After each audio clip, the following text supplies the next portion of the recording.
Assalamualaikum warahmatullahi wabarakatuh. Salam sejahtera bagi kita semua. Pada kesempatan kali ini masih bersama Ibu membawakan tutorial normatif dan kewirausahaan kelas 12 ya. Jadi di sini harapan Ibu nantinya anak-anak kami tetap mengikuti tutorial pembelajaran ini sampai selesai sehingga nanti anak-anak kami bisa memahami tentang materi yang Ibu sampaikan. Untuk hari ini ya, materi pembelajaran Ibu akan sampaikan adalah pengujian dan evakuasi produk ya.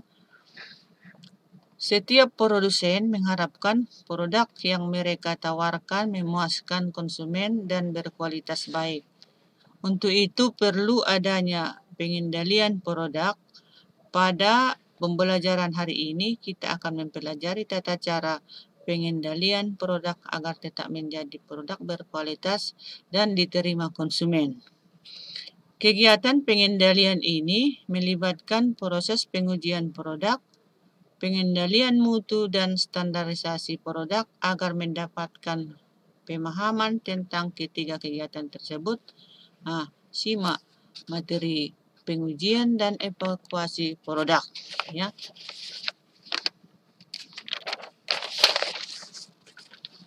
Pengujian produk ya. Pengujian produk. Apa yang dimaksud dengan pengujian produk ya? Seberapa pentingnya adanya pengujian produk? Pengujian produk merupakan kegiatan penting untuk menjamin kualitas produk di pasaran. Sebab sebuah produk dipasarkan perlu dilakukan pengujian produk terlebih dahulu. Biasanya pengujian produk dilakukan dengan pengukuran terhadap sifat dan kinerja produk tersebut sesuai standar tertentu. Proses pengukuran sifat atau kinerja dari suatu produk nilai ya tersebut pengujian produk.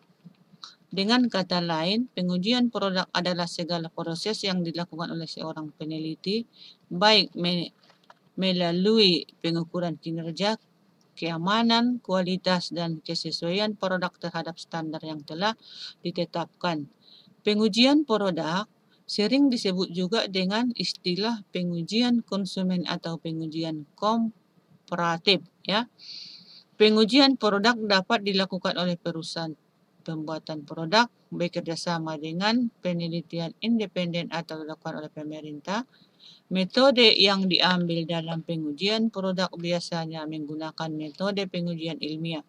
Namun, banyak pula pihak yang melakukan pengujian produk dengan menggunakan metode ciptaannya sendiri sesuai dengan standar yang sudah ditetapkan. Hakikat pengujian produk ya. Pada dasarnya, konsumen membutuhkan keamanan dan kenyamanan pada saat menggunakan sebuah produk. Untuk itu diperlakukan ya adanya pengujian produk agar nilai dan daya guna produk terjamin aman dan berkualitas. Dengan kata lain, pengujian produk merupakan sebuah strategi dalam peningkatan perlindungan konsumen terhadap kegiatan propaganda produk seperti iklan dan promosi yang bisa merugikan konsumen. Munculnya pengujian produk berawal dari lahirnya pergerakan konsumen modern ya. Mengapa perlu diadakan pengujian produk? Dengan adanya pengujian produk maka dapat diketahui keamanan dan manfaat dari produk yang bersangkutan. Selain itu, dengan pengujian produk dapat memberikan gambaran bahwa produk tersebut diminati konsumen, sehingga secara umum dapat menunjukkan selera pasar. Selanjutnya, pengujian produk perlu mempertimbangkan aspek khasiat, terutama bagi produk yang bersifat memberikan manfaat tertentu. Artinya, produk yang ditawarkan harus benar-benar memiliki manfaat atau khasiat sesuai iklan yang ditawarkan. Jika hal ini tidak terbukti, maka produsen akan kehilangan kepercayaan konsumen. Aspek lainnya yang juga sangat penting yaitu aspek keselamatan. Aspek keselamatan juga harus menjadi perhatian produsen, terutama untuk produk-produk kesehatan, makanan, dan peralatan rumah tangga. Keselamatan konsumen harus menjadi pertimbangan produsen karena setiap produsen tidak ingin membahayakan para pengguna produk. Bagi produsen, hasil pengujian produk berguna dalam pengarsipan dan untuk mendapatkan hak paten atas produknya. Selain itu, pengujian produk dapat digunakan sebagai persyaratan dalam peluncuran produk baru. Data hasil pengujian produk dapat digunakan sebagai rujukan yang tepat agar mendapatkan lisensi untuk proses produk dan penjualan. Ya, pengajuan produk satu, ya, hakikat pengujian produk. Yang kedua, tujuan pengujian produk. Ya, secara umum pengujian produk dilakukan untuk memenuhi berbagai tujuan antara lain, ya. Yang A, memastikan bahwa produk tersebut telah memenuhi persyaratan, spesifikasi, regulasi, ya, dan kontak sebuah produk. B, memastikan bahwa produk sudah berjalan pada jalur yang semestinya melalui pembuktikan demonstrasi produk. Yang C, menyediakan, ya. Kemudian yang D, menetapkan kesesuaian produk dengan penggunaan air. Yang E, memberikan dasar untuk komunikasi teknik suatu produk. Yang F, ya, menyediakan sarana teknik perbandingan dengan produk lain. Yang G, menyediakan bukti dalam proses hukum seperti pertanggungjawaban produk, hak paten, klaim produk, dan sebagainya. Yang H, membuktikan memecahkan permasalahan terkait kendala produk. Yang I, membantu mengidentifikasi penghematan biaya dalam proses produk. Selanjutnya, yang ketiga, kegunaan pengajuan produk. Ya, para ahli riset pemasaran mengatakan bahwa pengajuan produk merupakan satu-satunya penelitian pemasaran yang paling berharga bagi perusahaan. Adapun kegunaan dari pengajuan produk yaitu yang A, produk akan lebih unggul dibandingkan dengan produk pesaing. Yang B, peningkatan kinerja produk dan kepuasan pelanggan. Yang C, dapat mengkaji kekuatan dan kelemahan produk bersaing. Yang D, menghemat biaya produk dengan tetap mempertahankan keunggulan produk. Yang E, dapat mengukur efek penuaan pada kualitas produk dalam penyimpanan. Yang F, memberikan panduan yang tepat terkait efek harga nama merek atau kemasan kualitas produk. Yang G, memberikan panduan pada penelitian dan pengembangan produk yang sudah ada. Yang H, dapat memantau kualitas produk dari berbagai pabrik dari tahun ke tahun dan juga jalur distributornya. Yang I, dapat memberikan gambaran daya terima konsumen terhadap produk. Kemudian yang keempat, ya. Keempat adalah keuntungan pengujian produk. Apa keuntungan bagi perusahaan yang selalu melakukan pengujian terhadap produk-produknya, ya? Bagi perusahaan yang selalu melakukan pengujian terhadap produk-produknya, maka produk yang dihasilkan akan lebih berkualitas dibandingkan dengan produk pesaing yang tidak melakukan pengujian produk. Dengan pengujian produk akan diketahui kekurangannya produk tersebut sehingga dapat dilakukan peningkatan kualitas produk agar produk tersebut unggul di pasaran. Selain keunggulan produk, masih banyak keuntungan lainnya dari pengajuan produk berikut. Ini beberapa rincian keuntungan yang didapat dari kegiatan pengujian produk bagi perusahaan. A, yang A adalah menjajaki strategi pemasaran.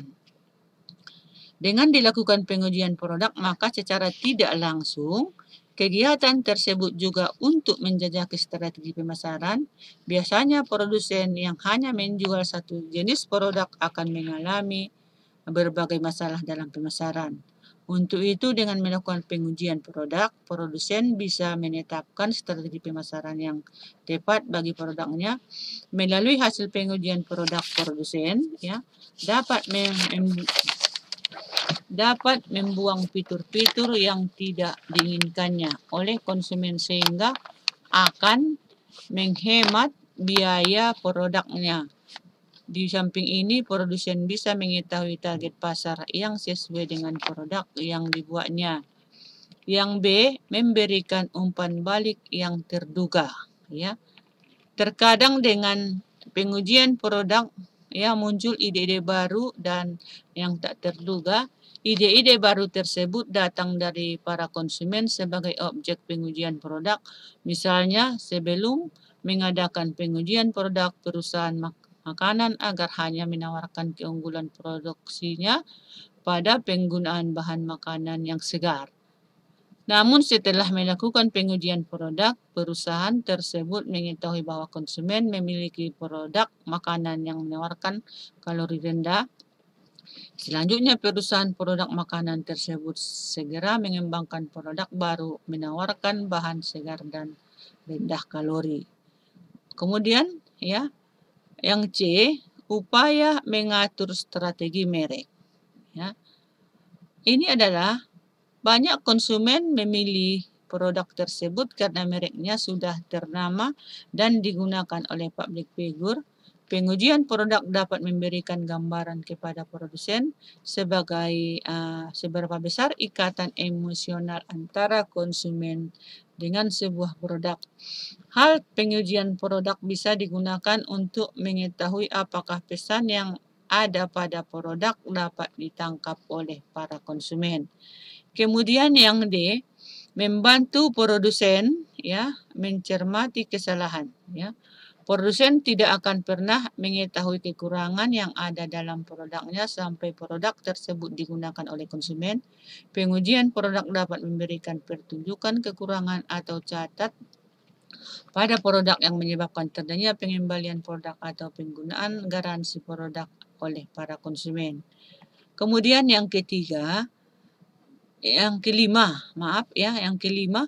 pihak yang berperan dalam pengujian produk. Yang pertama adalah di dalam pihak yang berperan pada pengujian produk ya. Dengan begitu telah kita ketahui bahwa pengujian produk terkait erat dengan aspek keamanan dan kenyamanan konsumen dalam pemakaian produk. Aspek keamanan produk sendiri tidak hanya melibatkan kepentingan konsumen, tetapi juga melibatkan kepentingan pemerintah yang dalam hal ini berperan dalam pelindungan konsumen. Oleh karena itu, pengujian produk tidak dapat dilepaskan dari keterlibatan pemerintah, konsumen, dan produsen produk itu sendiri. Kemudian pemerintah, kenapa dikatakan dia pemerintah? Secara umum, peran pemerintah dalam pengujian produk yaitu dengan mengeluarkan undang-undang yang mewajibkan produsen menjelaskan kegunaan produk dan menjamin keamanan produk mereka. Peraturan pemerintah ini bersifat mengikat dan dibuat semata-mata untuk meningkatkan jaminan keamanan terhadap konsumen. Pemerintah terus mengadakan peningkatan mutu produk dengan menerbitkan suatu rangkaian standar secara nasional, yaitu Standar Nasional atau SNI. Kemudian yang B, produsen produk ya. Peran produsen dalam pengujian produk yaitu menyediakan produk dan layanan sesuai dengan standar industri. Produsen dapat menerapkan beberapa standarisasi baik yang bersifat fakultatif, standar yang dibuat oleh perusahaan sendiri, ataupun standar wajib, standar produk yang ditentukan melalui peraturan pemerintah. Umumnya perusahaan harus ya, termasuk perusahaan besar merupakan anggota asosiasi pengusaha. Anggota asosiasi pengusaha memiliki kewajiban untuk mengembangkan standar fakultatifnya. Setiap itu, anggota asosiasi pengusaha juga harus memfasilitasi terjadinya pengujian, kesesuaian, dan sertifikasi agar suatu produk memenuhi kriteria tertentu. Standar fakultatif bisa berupa standar opsional dan wajib tergantung perspektif perusahaan tersebut. Biasanya, standar fakultatif berisi tentang spesifikasi minimal yang wajib dipenuhi oleh suatu produk. Yang C, organisasi konsumen. Ya. Para organisasi konsumen yaitu sebagai perwakilan kepentingan konsumen kepada produsen dan pemerintah. Ketika pemerintah dan produsen tidak menetapkan standar kualitas suatu produk, maka organisasi konsumen beranggapan bahwa kualitas merupakan hal terpenting bagi konsumen. Secara internasional, sejarah organisasi konsumen terkait erat dengan sejarah pergerakan konsumen di Amerika Serikat yang menuntut adanya proses pengajuan produk secara independen. Pada awalnya, organisasi konsumen hanya menuntut produsen memenuhi standar keamanan dalam produknya, namun selanjutnya menuntut adanya standar kualitas produk. Oleh karena itu, dicanangkanlah praktek pengujian perbandingan. Pengujian perbandingan menghasilkan informasi yang membuat konsumen yakni bahwa produk pilihannya merupakan produk tersebut dibanding produk lainnya. Namun dari sudut pandang produsen, informasi perbandingan dijadikan sebagai dasar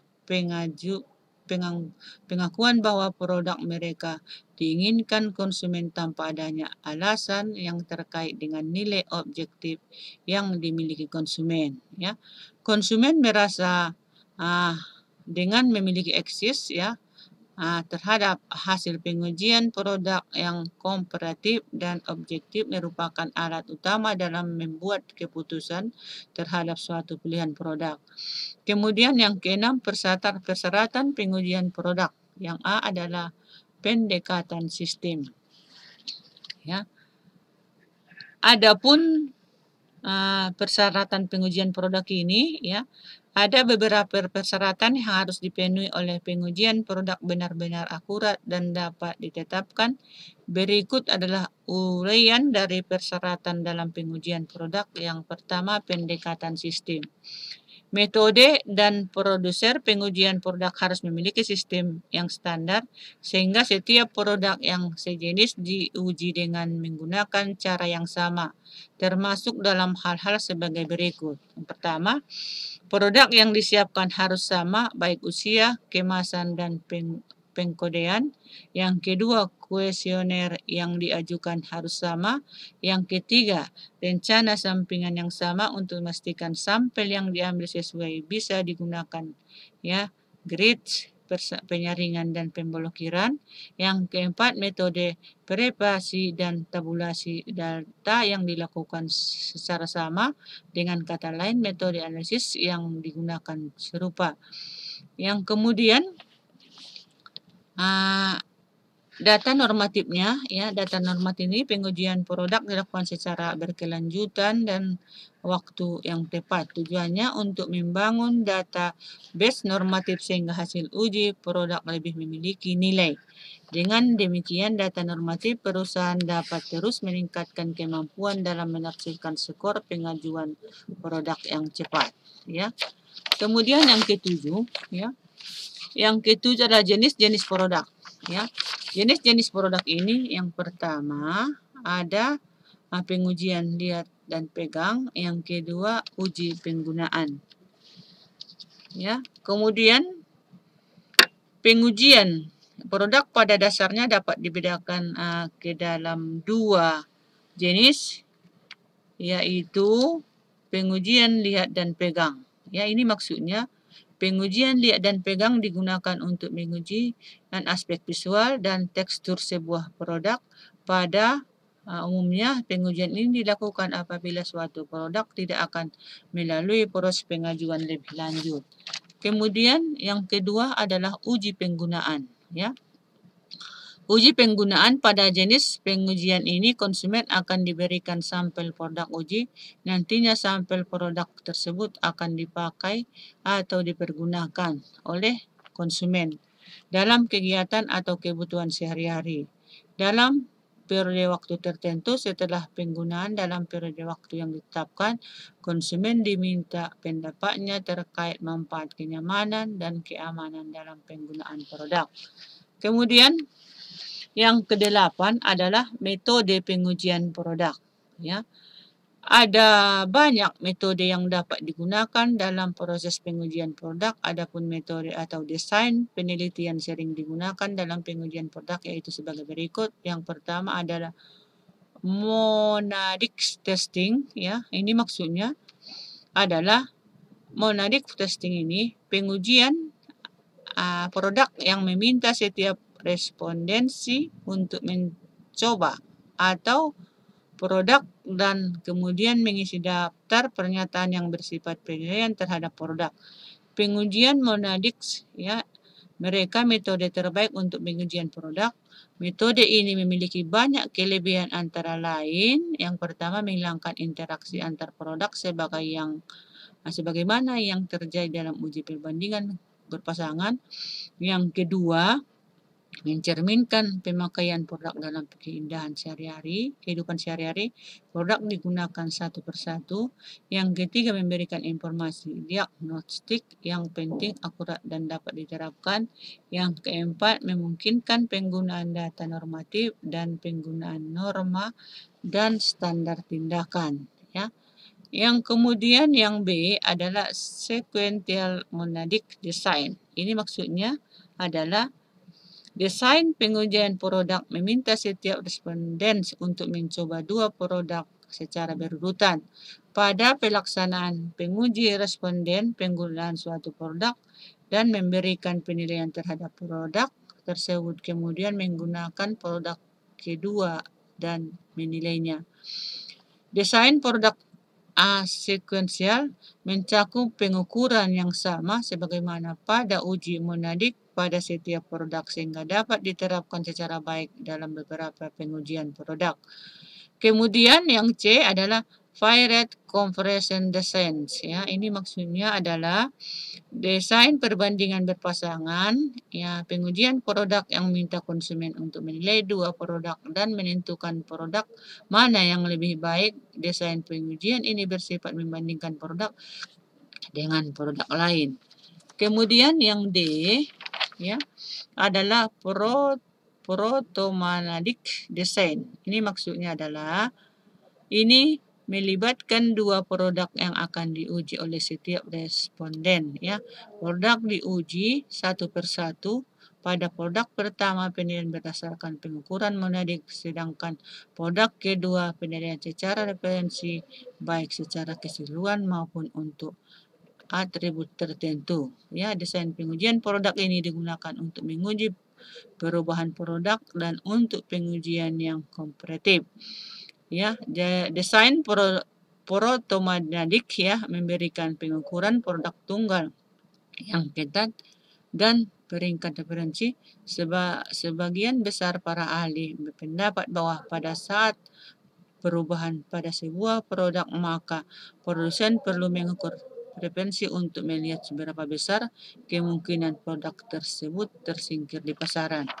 Jadi sampai di sinilah dulu anak-anak kami materi yang Ibu ajarkan. Ya, ini ada soal Ibu buatkan, nanti ini mohon dijawab, ya. Yang pertama, apakah yang dimaksud dengan pengujian produk? Yang kedua, sebutkan tujuan dari pengujian produk. Yang ketiga, mengapa pengujian produk dapat digunakan sebagai alat untuk menjajaki strategi pemasaran?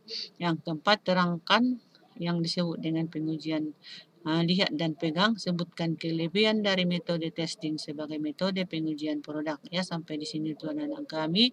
Ini mohon ditonton, ya.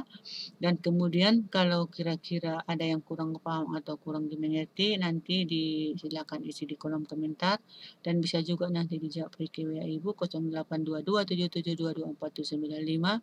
Ya, sampai di sini dulu, ya. Dengan begitu Ibu mengucapkan banyak-banyak terima kasih.